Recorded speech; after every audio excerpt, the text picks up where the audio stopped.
Hello, friend. I'm so happy to see you joining me today for this live session. This is episode 14 in the series of Coffee with Hannele Korhonen, Happy Customers and Happy Lawyers. So you're welcome on board.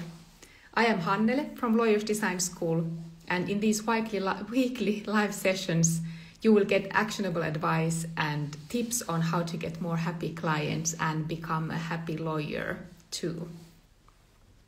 As always, you're welcome to leave comments and ask questions. Just write them below and I will do my best to answer them. Today in this live session, we will take a look at legal design thinking in real life. I'm going to talk about legal design and law firms, the truth behind the hype. And I'll do a little bit of show and tell of how I used legal design thinking in my own law firm to give you a concrete understanding of the power of legal design thinking for your business. To give you a bit of background, legal design thinking is a new and emerging field. And maybe it has just reached your radar for the first time. And not all of us are jumping up and down each and every new thing that comes our way. And in fact, one of the most common objections I hear when I talk about legal design and the transformation it offers is, it's just another hype. It's going to pass soon enough when the next new thing comes our way or is being created. And some people even go as far as saying legal design is a fad, so definitely not for me and my respectable business. I have to stay credible and trustworthy in the eyes of my clients. And I cannot be interested in using these pink letterheads in my business. Yes, this is actually a real life comment from one gentleman a while ago.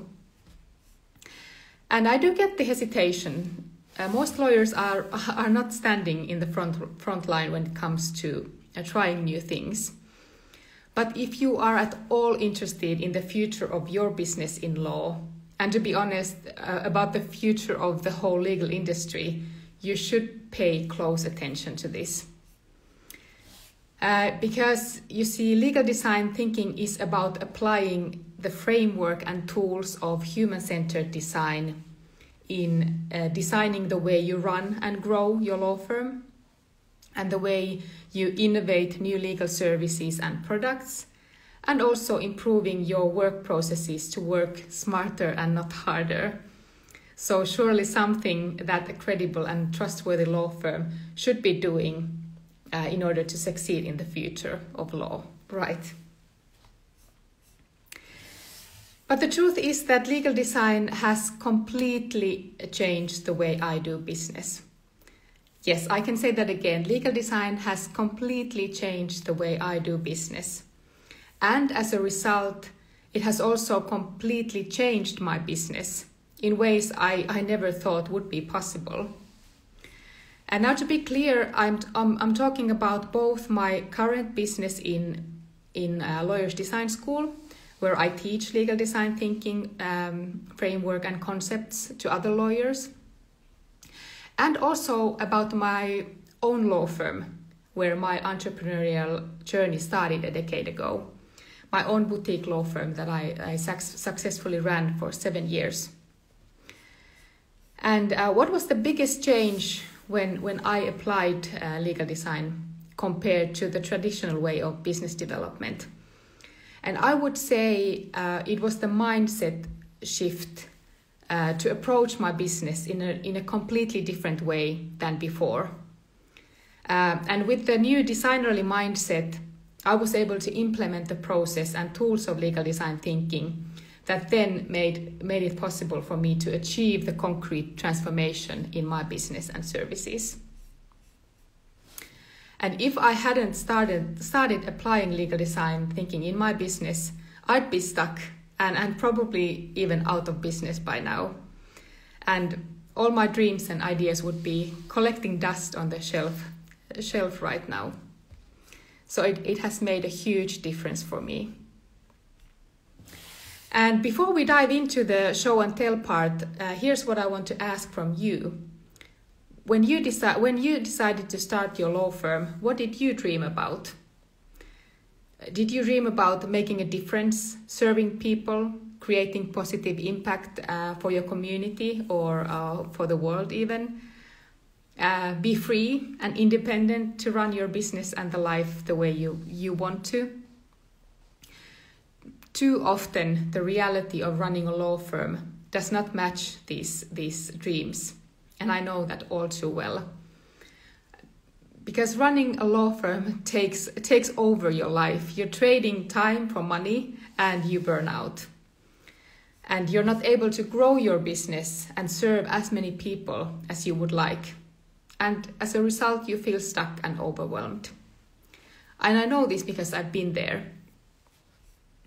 And when I was running my own law firm, I was frustrated with not being able to serve enough clients, with not creating the impact that I desired. And I wanted to build a profitable and growing business, and one that would enable freedom and work-life balance for me. And I had all these ideas and desires to make the change in my business, but it was not until I started implementing legal design thinking that I started to make those ideas and dreams a reality. So let's look at 2 ways legal design thinking can come to life in a law firm. And first, it's about crafting client journey with legal design. Because it's all about your client and their journey with you. As a service provider, you need to understand where your clients are in their life or business and what they are going through right now to be able to serve them in a meaningful way. And your client's experience that is effectively mapped out from start to finish will help you to get out of your stuck and overwhelm. And what's really cool about this is that your clients will tell you exactly what they need and what you need to focus on. If only you make it your business to listen and believe your clients when they tell what they want. And this is where legal design comes into play. It offers the process and tools for client journey mapping, for example. And client journey mapping is like taking a 30,000-foot view of your business, but looking at it from your client's perspective. How all the interactions with you, we call them touch points in legal design, form a path from start to finish for your client, and what happens to your client in between those interactions. And crafting the client journey using legal design gives you fuel for innovation to create new services and a new business. And if the mapping is done right, these ideas are not just any random thoughts like, yeah, this might work, but vetted ideas rooted on data and deep understanding of your clients. And this is what client journey mapping looked for me in my law firm. At first I went out on understanding the client journey in my business and what were the moments of success and frustrations for my clients. I did research with my clients and pulled the data from past transactions and assignments. I looked at interactions across the different channels. I was using website, email, phone calls, social media channels, and also different steps after the first contact until the feedback and beyond, even beyond that. And very fast I was able to figure out what were the biggest pain points with my service. For my clients at that point, the biggest challenge was about the pricing. My price was too high for them, even though my rates were really reasonable. My clients were startups, and they couldn't afford my services as badly as they needed the advice. What was challenging, of course, with this insight for me was that I was offering tailored manual work, like every other lawyer in town, and I was charging by billable hours, and there was no easy way of fixing this. So I needed to change the way I was delivering the service in order to be able to lower the price. And here we come to the second kind of transformation that legal design enables. You're able to move from legal services to legal products. And that is another concrete example of applying legal design thinking to use it as a transition from legal services to legal products.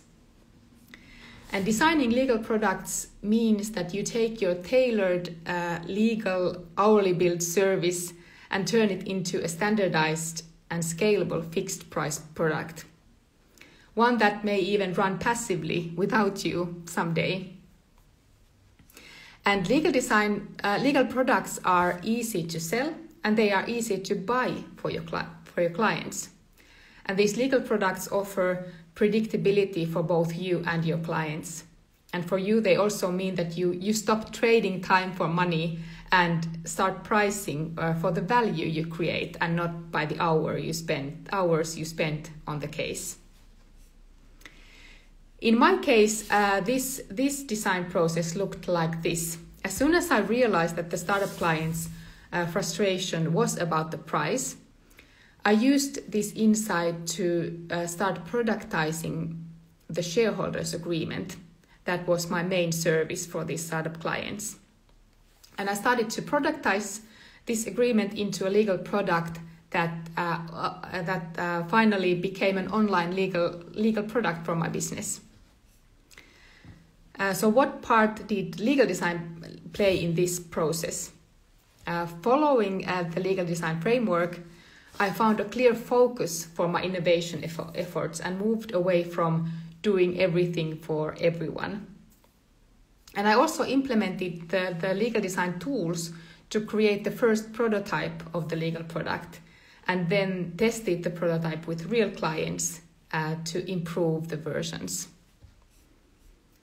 And as a result of this process, I actually had a validated product that already at public launch had paying clients and also success stories to show for potential clients in the future.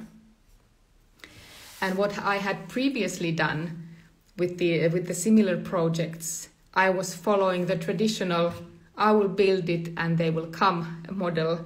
And needless to say, these projects never saw any traction that I wanted, and they quickly died.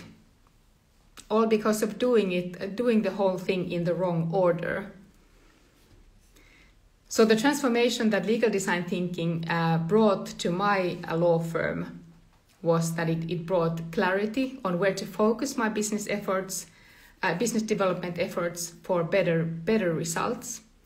And I also got confidence to move forward with the kind of doable action steps to lead the client journey where I wanted it to go and run my business like a pro. And I was also able to get out of overwhelm and go into flow thanks to this exact process to follow. I had a clear process and exact steps that I could take, so it felt like so much easier. And what's best, I also got very excited and inspired by my business and not stressed and overwhelmed that I don't know what to do and I should be doing something clever. So today I've talked a lot about what legal design concepts and transformation looks like in my business. But I see the transformation happening also for the Lawyers Design School participants in our workshops. Once lawyers learn that they too can apply these techniques to innovate solutions for their clients and that innovation and new ideas are possible for everyone, it's really rewarding for all of us to see those light bulbs turning on in their heads. So what about you? Are you ready to take the next step to see what legal design has to offer for you? Because I have a free resource for you that you can grab right away. I'm offering a free masterclass called Escape the Guesswork and Start Growing Your Law Firm today. Get the must-have 4-step design thinking framework to get more clients. It's a 3-part masterclass delivered to your inbox. All you need to do is sign up. You will find it at lawyersdesignschool.com/legal design grow law firm. And I'll put the link to the notes as well, so you can find it. So go watch it to get your tools for growth and sanity savers. And let me know what you think. But now it's your turn. What did you learn today? Be sure to follow the next episodes where I will be sharing more insight on how to improve your client experience with legal design. And I want to thank you for joining today. I would love to hear from you, so please leave a comment below or send me a DM, and I'm sure to reply to you once I get there. Thank you. Bye-bye.